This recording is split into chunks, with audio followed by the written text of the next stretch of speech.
அஸ்ஸலாமு அலைக்கும். இன்னைக்கு நம்ம உணவு தட்டில் ஒரு கிறிஸ்பியான சிக்கன் கட்லெட் எப்படி பண்ணலாங்கிறத பார்த்துடலாமா?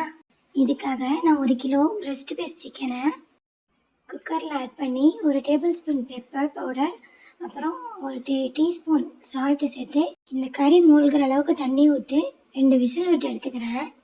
அப்புறம் என்னோடய சேனல் இப்போ தான் உங்களை புதுசாக ரீச் பண்ணுதுன்னா மறக்காமல் சப்ஸ்கிரைப் பண்ணுங்கள். பெல் பட்டன் அழுத்திட்டிங்கன்னா என்னோடய வீடியோ அடுத்தடுத்த வீடியோலாம் உங்களை ரீச் ஆகும். இப்போ நம்மளுடைய சிக்கன் வெந்துருச்சு. இதை நம்ம ஒரு தட்டில் மாற்றி வச்சுக்கலாம். இந்த ஸ்டாக்கில் தான் நம்ம சூப்பு ரெடி பண்ணலாம், மந்தி ரெடி பண்ணலாம். இந்த ஸ்டாக்கை நீங்கள் சிக்கனை வேக வைக்கும் போது நல்ல தண்ணியில் வேக வச்சுக்கோங்க. ஆனால் நம்மளுக்கு இப்போது இந்த ஸ்டாக்கு தேவை கிடையாது. இதை நவத்திடலாம். எனக்கு ஆன்லைனில் நிறைய ப்ராடக்ட்டு அடிக்கடி ரிசீவ் ஆகும். நிறைய பேருக்கு ஆன்லைன் ப்ராடக்ட் எப்படி வருங்கிற ஒரு பயம் இருக்கும். நம்மளோட ரெசிபி வீடியோக்கு இடையில இந்த மாதிரி என்னுடைய பார்சலுடைய ரிவ்யூஸை நான் உங்களுக்கு ஷேர் பண்ண போகிறேன்.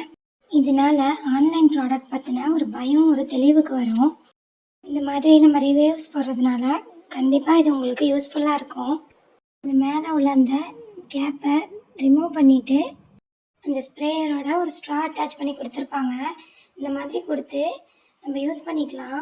இதில் ஆஃப் ஆனுன்னு அதில் மென்ஷன் பண்ணியிருக்கோம். உங்களுக்கு வீடியோவில் அது தெளிவாக தெரியுதாங்கிறது எனக்கு தெரியல.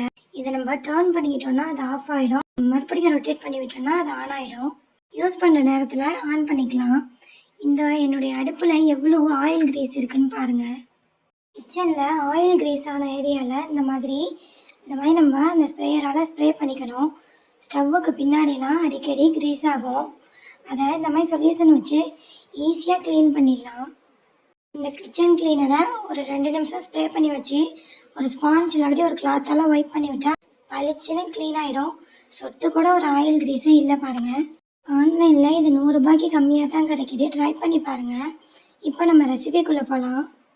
நம்ம ஆற வச்சுருந்த சிக்கனை முள்ளுகளையெல்லாம் எடுத்துகிட்டு மிக்ஸி ஜாரில் கொடுத்து லைட்டாக பல்ஸ் விட்டு எடுத்துகிட்டு வந்துடுறேன். இது இந்த மாதிரி கொரப்பாக தான் இருக்கணும். ரொம்ப பேஸ்ட்டாக அரைச்சிடாதீங்க. இந்த மாதிரி உதிரியாக அரைச்சி ஒரு பவுலுக்கு ட்ரான்ஸ்ஃபர் பண்ணிக்கிறேன்.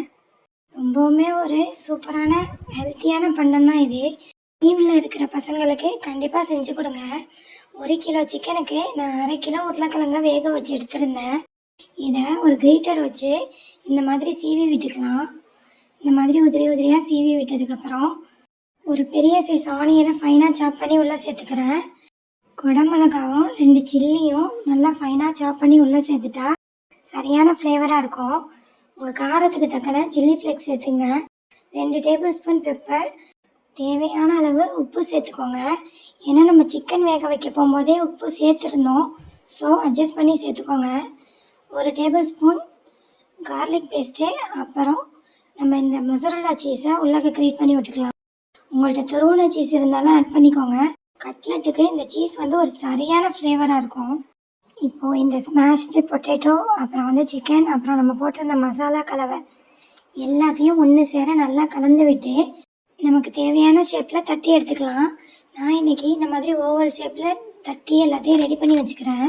இத்தனையோ மாதிரி கட்லெட் நம்ம ட்ரை பண்ணி இருந்திருப்போம். இதை மாதிரி நீங்கள் செஞ்சுருக்கீங்களான்ட்டு கமெண்ட் பண்ணுங்கள். ப்ரெட் க்ரம்ஸும் 2 முட்டையும் தனித்தனி ப்ரௌலில் கோட்டிங்காக நான் ரெடி பண்ணி வச்சுக்கிறேன்.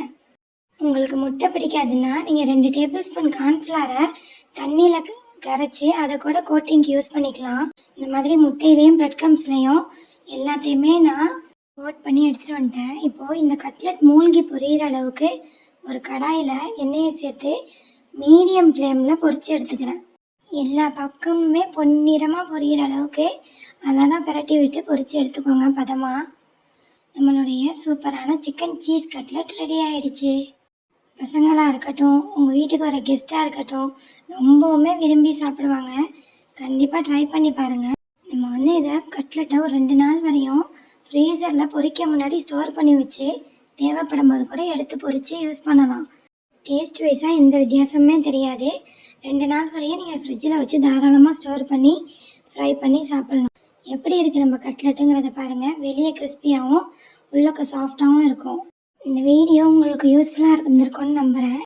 உங்கள் ஃப்ரெண்ட்ஸ் அண்ட் ஃபேமிலி கூட ஷேர் பண்ணுங்கள், லைக் பண்ணுங்கள். அடுத்த வீடியோவில் சந்திக்கலாம். அஸ்ஸலாமு அலைக்கும்.